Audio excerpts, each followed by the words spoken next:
মা, খিদে লেগেছে, কিছু খেতে দাও তো। সারাদিন কিছু খাইনি, বিয়ে খাবার দাবার বেঁচে গেছে না। তোদের বাসা থেকে পালিয়ে গেলি কিভাবে পালি? আমাকে ভুলে যেতি। সবার সামনে কিরকম ছোট। তুমি কি পাগল মা? জানিয়ে গেলে সেটাকে কি পালানো বলা হয়? তোর যে ছেলেটাকে পছন্দ না, এটা আমাকে আগে বললেই হতো। তুমি আমার কোনো কথা শোনো, আমি তো ছেলেকে দেখিনি, পছন্দ হবে কি? আর এভাবে না দেখে শুনে কাউকে বিয়ে করা যায় নাকি? তাই তোকে কালকে ছবি দিয়ে গেলাম না, তুই বললি টেবিলে রেখে যাও, পরে দেখিসনি। শোনো মা, এভাবে না বিয়ে হয় না। একটা ছেলেকে বিয়ের আগে ওর সাথে কথা বলতে হবে, ওকে জানতে হবে, আগে দেখতে হবে যে ওকে আদৌ বিয়ে করা যাবে কিনা। তারপর না হয় আমি সামনের কথা ভাববো।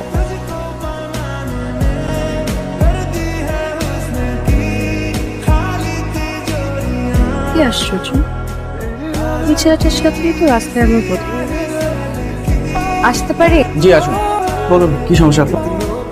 ঠিক, কালকে আমার আপনার সাথে বিয়ে হওয়ার কথা ছিল, আপনি আমাকে মিথ্যা বললেন কেন?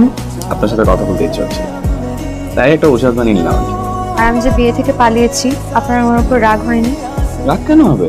আপনার বিয়ে করতে ইচ্ছে হচ্ছিল না, সাহস করে পালিয়ে গেছেন, এটাই তো ভালো। উল্টা নিজের ইচ্ছার বিরুদ্ধে বিয়ে হলে সেটা খারাপ হবে।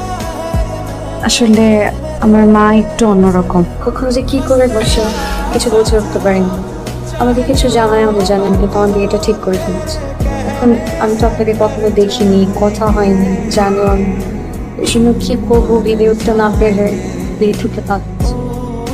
চেনেন না, জানেন না, যাকে তাকে বিয়ে করা যায় নাকি? আচ্ছা, আজকে আসি।